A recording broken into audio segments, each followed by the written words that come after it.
आज किसी एक दल की तरफ झुकाव का बन चुका है।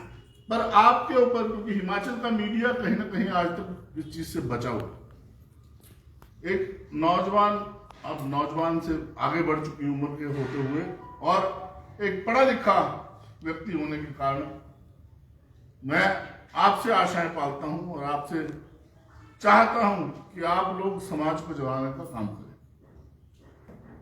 जो लालच दे के और डरा के अपने विरोधियों को दबाने का काम, चाहे हिमाचल हो चाहे पूरा हिंदुस्तान हो, मौजूदा सोच ने जो देश में आज राज कर रही है उसने किया है, वो एक भयंकर भविष्य निर्माण की ओर अग्रसर है। आप पिछले दिनों हिमाचल को ही देख ले, जिस तरह पूरे हिंदुस्तान में विरोधियों को तोड़ने का काम किया, उस तरह हिमाचल में भी तोड़ने का काम किया। और लोगों द्वारा चुनी गई सरकार, लोगों द्वारा बनाई गई सरकार को एक तोड़ने के लिए जो विफल प्रयोग मौजूदा जो केंद्र में सरकार बैठी है उन्होंने किया, उनके नेताओं ने किया, वो शर्मनाक बात। ये प्रचलन पूरे हिंदुस्तान में होगा कि लोकतंत्र को तोड़ के धीरे धीरे धीरे लोकतंत्र को खत्म करने की ओर ये लोग अग्रसर हो रहे हैं, जिससे बचने की जरूरत है। आज लोकतंत्र को बचाने और लोकतंत्र को डुबोने के लिए आपके समक्ष चुनाव खड़ा है। फैसला भारतीय समाज के हाथ में है, खासतौर पे 18 से 25 साल के वोटर के हाथ में, जो भावनाओं में बह के और झूठे भाषण सुन के, झूठी तसल्लियां सुन के, झूठी गारंटियों को सुन के एक और झुकाव रखता है, उसको इससे बचने की जरूरत है। आज से ठीक 10 साल पहले जो सरकार सत्ता में आई, उन्होंने कहा कि 2 करोड़ रोजगार हम सालाना देंगे, लेकिन ना तो चंबा के नौजवान को, ना कांगड़ा के नौजवान को, ना हिमाचल के नौजवान को रोजगार मिला, और मुझे लगता है मिलेगा भी। अगर आपके आस पड़ोस में किसी को मिला हो तो आप कहते। इन्होंने गारंटी दी 15-15 लाख रुपया, प्रधानमंत्री ने कहा, बाद में कहा कि जुमला 15 लाख के इंतजार में किए लोग बैठे। और आज फिर जो 370 की ये बात करते हैं कि हमने तोड़ा है 370 को, J&K में जमीनी स्तर पर 370 तोड़ने का जो काम है वो आज तक अमली जमा उसको नहीं करना। जमीनी स्तर पर उसके ऊपर कोई कदम नहीं उठाया, लेकिन बरगला के और झूठ बोल के पूरे हिंदुस्तान में ये फैलाया कि हमने 370 को तोड़ दिया। इन्होंने सिर्फ चुनी हुई सरकारों को तोड़ने का काम किया, चाहे मध्य प्रदेश हो चाहे देश के और कोने हो, और अब हिमाचल में भी उसका प्रयोग किया। कुछ लालची लोग, कुछ डरे सहमे लोग, जिनका करैक्टर नाम की जिनके अंदर चीज नहीं बची थी, वो छोड़ के भाग गए। जिन्होंने पूरी उम्र कांग्रेस से खाया, वो छोड़ के भाग गए। जिनका नाम मात्र कांग्रेस के कारण रहा पूरे प्रदेश में, पूरे देश में, वो कांग्रेस को छोड़ के भाग गए। बड़े शर्म की बात है। और बहुत से नौजवान पूरे हिंदुस्तान में ऐसे हैं जो पूरे दम के साथ कांग्रेस के साथ खड़े, और आने वाले दिनों में उन नौजवानों के दम के ऊपर मेरा मानना है कि कांग्रेस सरकार फिर से सत्ता में आएगी। और जो भ्रम फैलाया जा रहा है, उस भ्रम से बाहर निकलते हुए भारतीय समाज आगे बढ़ेगा, भारत का भविष्य मजबूत होगा। मैं आपको ये भी कहना चाहूंगा कि ये जो कह रहे हैं कि हम तीसरे नंबर की अर्थव्यवस्था भारत को बनाने जा रहे हैं, जब 2014 में मोदी सरकार बनी, उस समय देश की जीडीपी के ऊपर 64 लाख करोड़ रुपए का कर्जा था, जो बढ़ के आज की तारीख में 173 लाख करोड़ रुपए का हो गया। तीसरे नंबर की जीडीपी हमारी कैसे बनेगी, तीसरे नंबर की अर्थव्यवस्था कैसी बनेगी, कैसे बनेगी, ये प्रश्न भी मैं पूछना चाहूंगा भाजपा के नेता। और भाजपा नेताओं से अगर आप बात करो, इनके जितने भी नेता चुनाव मैदान में हैं, वो कमजोर हैं और सीधा ये कहते हैं कि मोदी जी को वोट डाल दो, मोदी जी हमारे नेता हैं, मोदी को वोट डालोगे, मुझे वोट नहीं डाले, आप मोदी को नेता चुनो। लेकिन जब वो बन जाते हैं, जैसे पिछले सांसद हमारे बने किशन कपूर, कभी चंबा में नजर आए, कभी कांगड़ा के किसी क्षेत्र में नजर आए? नहीं आए। आपदा के समय इनके सांसद गैर मौजूद पाए गए, चाहे वो किशन कपूर हो, चाहे और भी इनके नेता हो, आपदा के समय नजर नहीं है। मैं उस क्षेत्र से संबंध रखता हूं, इंदौरा से। यहां आपदा के कारण भारी नुकसान हुआ, लेकिन वहां भी किशन कपूर नजर नहीं।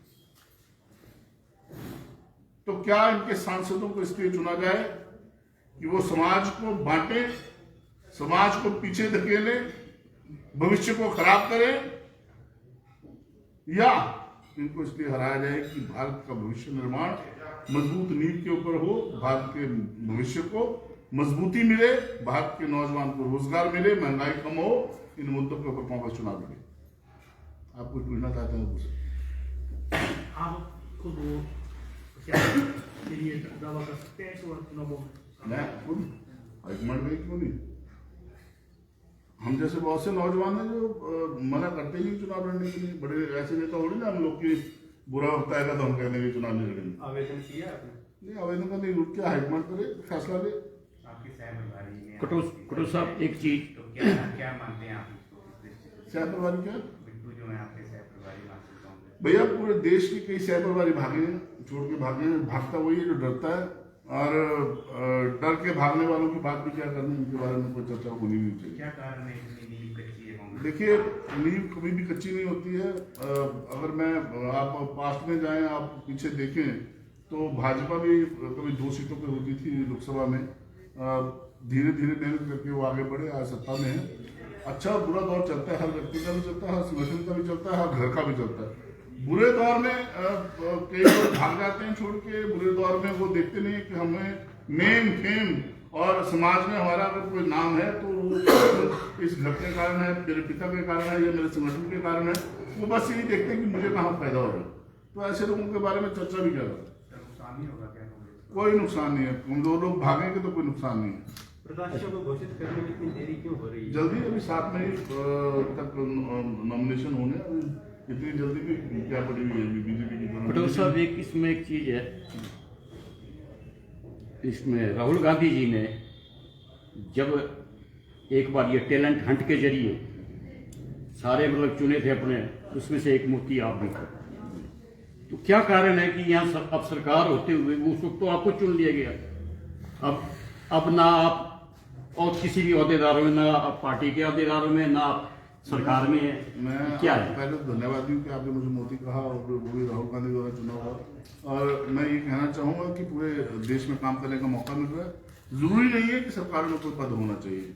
संगठन में आपका बोलबाला कितना है, संगठन आपको कितना मानता है, उसके ऊपर ज्यादा काम करने की जरूरत है। आज की तारीख में बहुत से लोग सत्ता में भागीदारी ढूंढ रहे हैं, लेकिन बहुत कम लोग ऐसे बचे हैं जो समाज निर्माण की बात कर रहे हैं और संगठन निर्माण की बात कर रहे हैं। कांग्रेस के संगठन की जरूरत इस देश को है, इस देश की नींव को है। और कांग्रेस के संगठन को मजबूत रखना हम जैसे नौजवानों की जिम्मेवारी भी है। उस जिम्मेवारी को हम बखूबी निभा रहे हैं, पूरे देश में काम कर रहे हैं।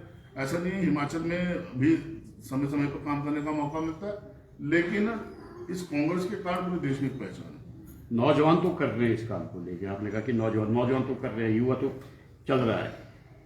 पिछले विधानसभा इलेक्शन में राजीव शुक्ला जी ने जो इंचार्ज थे, उन्होंने आपकी जानकारी के लिए बता दूं, सुजीत ना यदुपति जी आए, मैं दोनों डायरेक्टर है HRDC में, और मान सम्मान पूरा हो रहा है। ऐसे इसमें कोई कमी नहीं, मान सम्मान।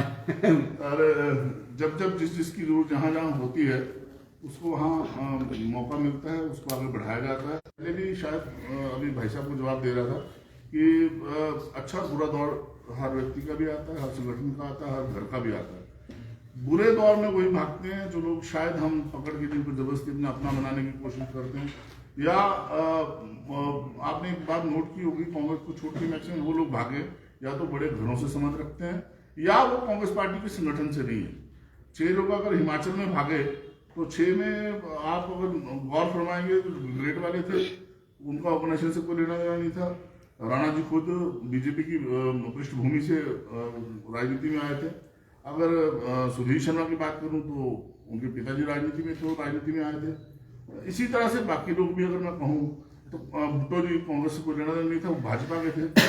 तो एक लालच के तहत आए, लालच उनको वापस खींच के ले गया।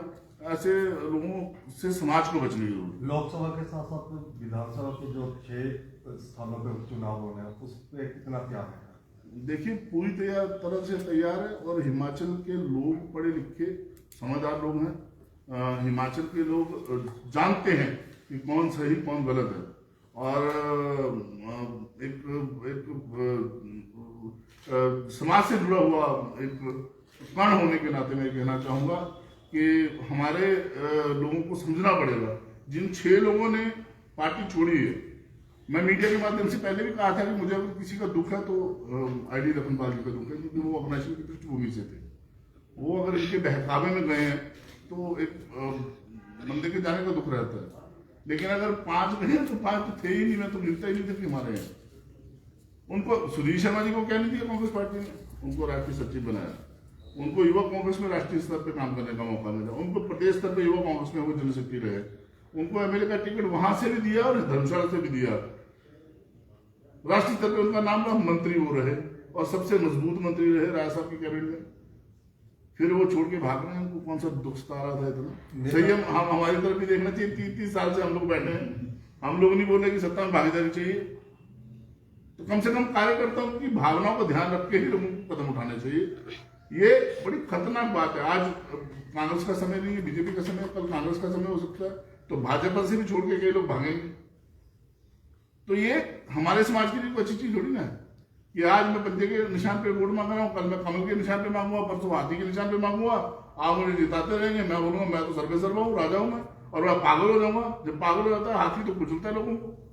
यही हमारे समाज के साथ हो रहा।